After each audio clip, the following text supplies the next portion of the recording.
ہاں تو دوستوں کیا حال ہے؟ ذکر ہے ایک خط کا، اس خط کا جو جیل سے قیدی نے لکھا ہے، اور وہ قیدی اڈیالہ جیل کا قیدی نمبر 804۔ اس نے جب ایک مضمون لکھا تھا تو وہ بھی ایک شور اٹھا تھا، اور اب جب خط کا چرچا ہے تو اس پہ بھی اعتراضات کیے جا رہے ہیں۔ امیر جماعت اسلامی سراج الحق نے کہا ہے کہ IMF کو خط لکھنا ایسا ہی ہے جیسے اپنے گندے کپڑے چوک پہ دھونا۔ IMF انٹرنیشنل مانیٹرنگ فنڈ جو ترقی پذیر ممالک کو فنڈ فراہم کرتے ہیں ان کے معاملات کی بہتری کے لیے، یہ ایک مالیاتی ادارہ ہے۔ بالکل اس کو اسی طرح سمجھ لیجئے جیسے ہمارے ہاں عام لوگ کوئی عام شہری بینکوں سے یا ان اداروں سے جو کہ انہیں قرضے فراہم کرتی ہے اپنے معاملات کو چلانے کے لیے، جیسے کسی کو کاروبار کرنا ہو یا اور بھی دیگر معاملات ہوتے ہیں عام زندگی میں، اس طرح سے۔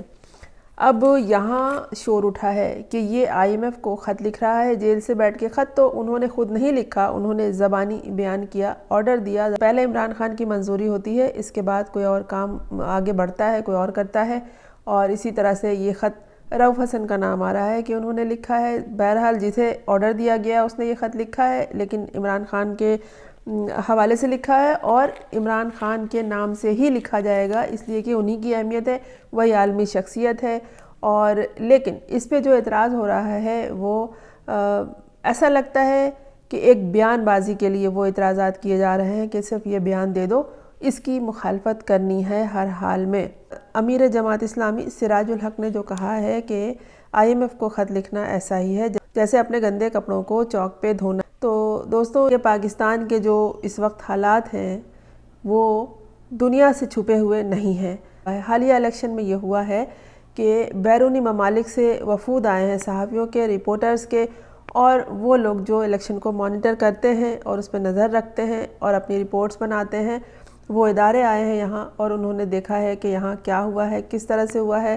وہ لوگوں کے درمیان گئے ہیں، عوام سے بھی انہوں نے بات کی ہے، خواص سے بھی بات کی ہے، تمام طریقہ کار کو دیکھا ہے، انہوں نے خود بھی اپنی رپورٹ مرتب کی ہے۔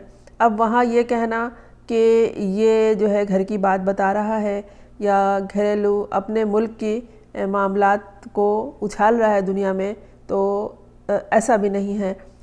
جب رپورٹرز نے نواز شریف سے پوچھا تو انہوں نے جواب دیا کہ اس طرح کا جو خط ہے جو IMF کو عمران خان نے لکھا ہے یہ وہی لکھ سکتا ہے، یہ اسی کا وتیرہ ہے، اور کوئی شخص ایسا خط نہیں لکھ سکتا، کوئی سیاسی جماعت خاص طور پر اس طرح کا خط نہیں لکھ سکتی۔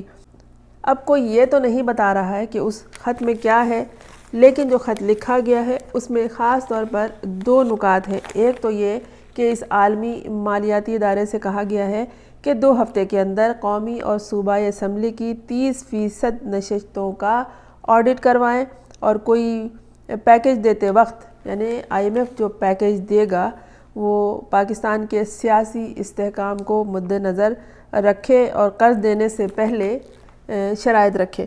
یہ کوئی کہنے کی بات نہیں ہے۔ جو یہ کہا جا رہا ہے کہ عمران خان نے کوئی بات بتا دی ہے اپنے ملک کی، تو ننگی صورتحال ہے، ملک کی برہنگی ہے یہاں، اور چوک پہ پہلے ہی کھڑا ہے، دنیا کے چوک پہ پاکستان ننگا کھڑا ہے، اس کے سارے معاملات، اس کے حالات سب کو معلوم ہیں۔ اور جو بے ایمانی عوام کے ساتھ ہوئی ہے، جس طرح عوام کے حق پہ، ووٹ کے حق پہ ڈاکہ ڈالا گیا ہے، ان کے ووٹ کو لوٹ کے اور اللہ کے نام کے ساتھ حلف اٹھا رہے ہیں اسمبلی میں جھوٹے لوگ، ان کو کب تک چلنا ہے؟ یہ کب تک چل سکیں گے؟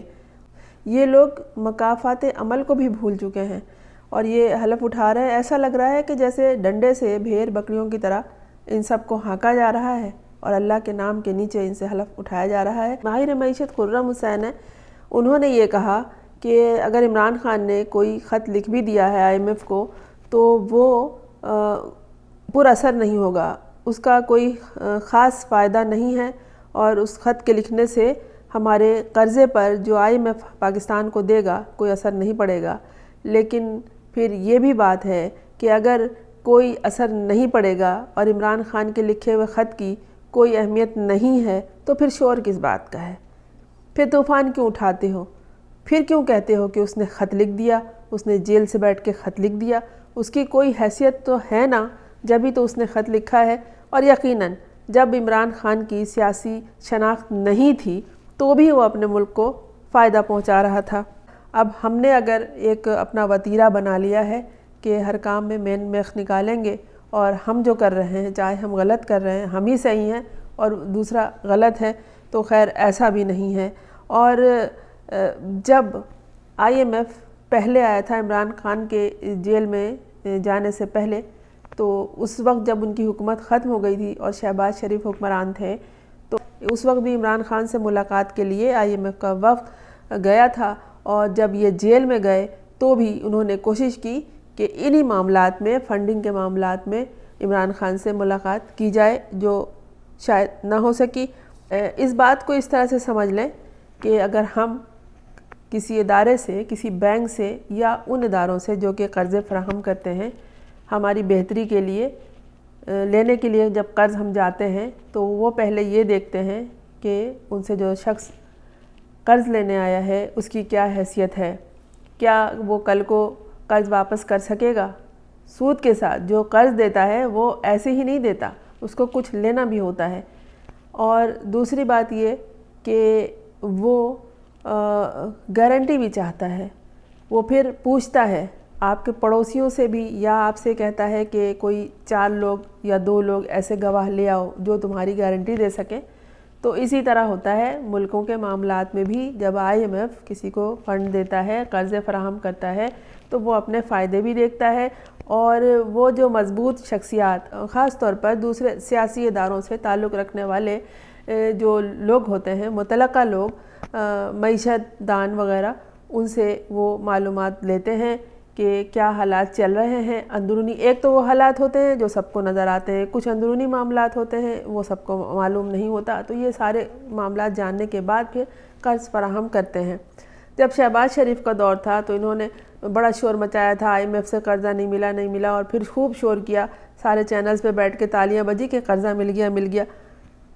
وہ صرف اعلان ہوا تھا، قرضہ ورضہ کوئی نہیں دینا تھا۔ جہاں ایسی صورتحال ہو کہ پتہ نہ ہو کس پارٹی کی حکمرانی ہے، جہاں کوئی ادارہ چاہے وہ الیکشن کمیشن ہو، چاہے وہ کوئی سیاسی ادارہ ہو، اور بھی بہت سارے ادارے ہیں، انتظامیہ، عدلیہ کو لے لیں، عدلیہ کا حال دیکھیں، بچے کو پتہ ہے یہ دگرگوں حالات کے تحت چل رہے ہیں، ابھی تک چل رہے تھے، نہیں چل رہے ہیں، اور جس طرح کے فیصلے کیے گئے صرف ہم نے نہیں دیکھا، دنیا نے دیکھا ہے۔ تو ایسی صورتحال میں کوئی قرضہ نہیں دیتا ہے۔ دوسری بات یہ ہے کہ جو قرض فراہم کرتے ہیں وہ یہ بھی دیکھتے ہیں ہم جن کاموں کے لیے قرضہ دے رہے ہیں یہ پیسہ وہاں استعمال بھی ہوگا کہ نہیں۔ مثال یہ سن لیجئے کہ ایک دفعہ کسی نے مجھے کھجوروں کا پیک بھجوایا تحفتاً۔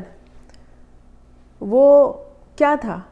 سعودی عرب نے جو سیلاب زدگان کے لیے کھجوریں بھجوائی تھیں انہیں فروخت کیا گیا، اور وہ جنہوں نے مجھے بھجوایا تھا انہوں نے تو خریدا تھا، اس پہ سارا لکھا تھا، تو میں نے تو پڑھ لیا اس کو۔ میں نے کہا یہ کیا ہے، یہ تو بیچارے سیلاب زدگان کے لیے یہ امداد آئی تھی اور انہیں بازار میں بیچ دیا گیا، وہ بیچارے سیدھے سادے لوگ خرید کے لے گئے۔ یہ ان کا حق تھا جو ضرورت کے تحت جو سعودی عرب نے انہیں سیلاب زدگان کے لیے بھجوایا تھا، تو اس طرح سے اسے فروخت کیا گیا۔ ہر چیز جو امداد پہ آتی ہے مصیبت زدگان کے لیے وہ پاکستان میں فروخت کر دی جاتی ہے۔ اس میں سیاستدان ملوث ہے جنہوں نے ابھی عوام کا ووٹ چرایا ہے، عوام کے ووٹ کی ڈکیتی کی ہے، وہ چینی بھی چراتے ہیں، گندم بھی چراتے ہیں، آٹا بھی چراتے ہیں، دال بھی چراتے ہیں، دودھ بھی چراتے ہیں، سب کچھ چراتے ہیں۔ تو وہ جو قرضہ دیتا ہے وہ یہ بھی دیکھتا ہے کہ اس کو عوام کی فلاح بہبود کے لیے استعمال کیا جا رہا ہے کہ نہیں۔ تو ایسے آرام سے IMF قرض نہیں دیتا کہ عمران خان اگر اس کو خط لکھ دے کہ بھائی یہ چیک کر لو تو اس کے بعد قرض دینا ورنہ نہیں دینا۔ وہ ادارہ جو قرض دیتا ہے وہ صرف عمران خان کا فائدہ نہیں دیکھ رہا ہے، وہ اپنا بھی فائدہ دیکھتا ہے۔ اس کی مثال اس طرح لے لیں، ایک سادہ سی مثال، آپ اگر کسی سے قرض مانگنے جاتے ہیں تو وہ آپ سے یہ کہے کہ ہاں میں تمہیں قرض دے تو رہا ہوں لیکن تمہارے گھر سے ایک راستہ بنا کے مجھے پیچھے کی طرف جانا ہے۔ اپنے گھر سے راستہ بنانے کی اجازت وہ شخص نہیں دیتا جسے اپنے گھر کی اہمیت کا اندازہ ہوتا ہے، اسے معلوم ہوتا ہے کہ یہ میرا گھر ہے، یہاں سے میں کسی اجنبی کو راستہ کیوں دے دوں۔ تو یہ سارے معاملات ہیں، یہ سب کچھ دیکھ کے سیاسی حالات، معاشرتی حالات، سماجی حالات دیکھ کے پھر کوئی ادارہ IMF ہو یا کوئی اور ہے وہ قرضہ فراہم کرتا ہے۔ یہ سارے معاملات IMF کے قرضہ دینے اور اس کے لیے بات چیت کرنے کے معاملات پر اثر انداز ہوتے ہیں۔ جہاں نقطہ اعتراض اٹھایا جاتا ہے وہاں یہ بھی کہا جاتا ہے کہ آپ کے ہاں دیکھیے یہ حالات ہوئے ہیں الیکشن میں۔ عمران خان نے جو خط لکھا اس میں ایک نقطہ یہ بھی ہے کہ یہ جو الیکشن کا رزلٹ ان لوگوں نے بنایا ہے اور اس کے تحت جھوٹے حلف اٹھا رہے ہیں یہ لوگ، اس کی شفافی کا مطالبہ کیا ہے اس نے، یہ کوئی غلط نہیں ہے اور دنیا دیکھ رہی ہے کہ کیا ہو رہا ہے کیا نہیں ہو رہا ہے، کس طرح چلنا چاہیے۔ عدلیہ کے غلط سلط فیصلے جو عدلیہ میں ہو رہے ہیں اس پہ بھی نظر رکھے ہوئے ہیں۔ کیا دنیا میں اور جج نہیں ہیں جو ریٹائر ہو گئے ہیں؟ ریٹائر پروفیسرز ہیں، ججز ہیں اور متعلقہ شعبے کے تمام لوگ ہیں، وہ اس طرف دیکھ رہے ہوتے ہیں، وہ جانتے ہیں کہ کیا صحیح ہے کیا غلط ہے۔ لوگ خاموش ہیں تو اس کا مطلب نہیں ہے کہ کسی کو کچھ نہیں معلوم، کوئی کچھ نہیں سمجھ رہا ہے، جو چالاکی کر رہا ہے وہ کرتا چلا جا رہا ہے۔ اس وقت جو صورتحال ہے وہ غیر مستحکم ہے کیونکہ جو حلف برداری ہوئی ہے جھوٹی وہ کب تک چلے گی؟ جھوٹ کے پاؤں نہیں ہوتے، جھوٹ زیادہ آگے نہیں چل سکتا ہے۔ تو ان اسمبلیوں کی پائیداری کیا ہے یہ بھی IMF دیکھے گا، پھر قرضے دے گا۔ یہ عمران خان کے کہنے سے نہیں ہے لیکن عمران خان کے خط کی، اس کی بات کی اہمیت ہے۔ عمران خان عالمی اداروں سے، عالمی شخصیات سے اشاروں میں بات نہیں کرتا تھا، کسی کے کاندھے پہ رکھ کے یا کسی کے ہاتھ کے اشارے سے سمجھانے کے لیے۔ وہ اپنی بات کو اس طرح سے کرتا ہے جس طرح سے ایک لیڈر کرتا ہے۔ اب جس کی بات کی اہمیت ہوتی ہے، جس کی آواز توانا ہوتی ہے، اس طرف توجہ دی جاتی ہے اور پھر وہی کہ 4 لوگوں سے پوچھا جاتا ہے کہ بھائی اگر ہم قرضے فراہم کر دیں تو ہمیں کیا فائدہ ہوگا؟ ان کو کوئی خدمت کا شوق تھوڑی ہے۔ اگر عوام کی خوشحالی کے لیے ادارے سپورٹ کرتے ہیں تو اس کا مطلب نہیں ہے کہ انہیں لوٹ کے کھا لیا جائے، اور ایسا ہوا ہے۔ تعلیم پہ اگر خرچ کرنے کے لیے کوئی قرض دیتا ہے تو پھر اداروں کو جا کے دیکھتا بھی ہے کہ یہاں جو تعلیمی ادارے ہیں ان کا کیا حال ہے، بچے پڑھ بھی رہے ہیں کہ نہیں پڑھ رہے ہیں۔ ایسے ہی کوئی کسی کو قرض نہیں دیتا۔ اس لیے یہ طوفان کھڑا کرنا کہ عمران خان نے ایک خط لکھ دیا اور چوراہے پر پاکستان کو ننگا کر دیا۔ پاکستان چوراہے پہ پہلے ہی ننگا کھڑا ہے۔ یہاں جو صورتحال ہوئی ہے، جو الیکشن کے دوران جس طرح عوام کو لوٹا گیا ہے، عوام کو ویسے تو لوٹ ہی رہے ہیں ہر طرح سے، لیکن ان کے ووٹ کو لوٹا گیا ہے اور اس پہ ڈکیتی کی گئی ہے۔ عوام نے جن کو جتوایا ہے انہیں ہرایا گیا ہے، اور جنہیں ہارنا تھا وہ جیت کے جا کے وہاں اپنے اللہ کے نام کے ساتھ حلف اٹھا رہے ہیں، اور دیکھتے ہیں یہ حلف کب تک چلتا ہے۔ انتظار نہ کرنا پڑے، بلکہ شاید نہیں، یقیناً اس میں انتظار نہیں کرنا پڑے گا۔ پھوٹ ان میں پڑ چکی ہے، ایک دوسرے کے پول کھولنے لگے ہیں۔ زرداری صاحب نے MQM کو کہہ دیا کہ ان کا تو 100% جو ووٹ ہے وہ غلط ہے، اور یہ سب ایک دوسرے کے پول کھول رہے ہیں، اور ابھی 2 جمعہ 8 دن نہیں ہوئے اور ابھی دیکھیے کہ سب کچھ ختم ہو جائے گا اور بات وہی ہوگی جو وہ جیل میں بیٹھا وہاں کر رہا ہے۔ عوام کو تو بس یہ فکر ہے کہ ہمارا کیا ہوگا، ہم نے جو ووٹ دیا کیا وہ ضائع ہو گیا، لیکن اب بھی وہ یہی چاہ رہے ہیں کہ ہمارا ووٹ ضائع نہ ہو۔ بس بہت سے لوگوں کی طرح آپ بھی دیکھتے رہیے کہ کیا ہوتا ہے، لیکن جو ہوگا وہ بہتر ہوگا۔ حالات جب بہت زیادہ برے ہو جائیں تو آہستہ آہستہ بہتری کی طرف جاتے ہیں۔ ہر اندھیرے کے بعد روشنی کی امید ہوتی ہے، اسی امید پہ زندہ رہیے، اسی امید کا انتظار کیجیے کہ امید پہ ہی دنیا چل رہی ہے۔ میں ہوں فرزانہ روحی اسلم۔ آپ نے اگر اس چینل کو سبسکرائب نہیں کیا ہے تو کر لیجئے تاکہ میرا اور آپ کا ساتھ جاری رہے۔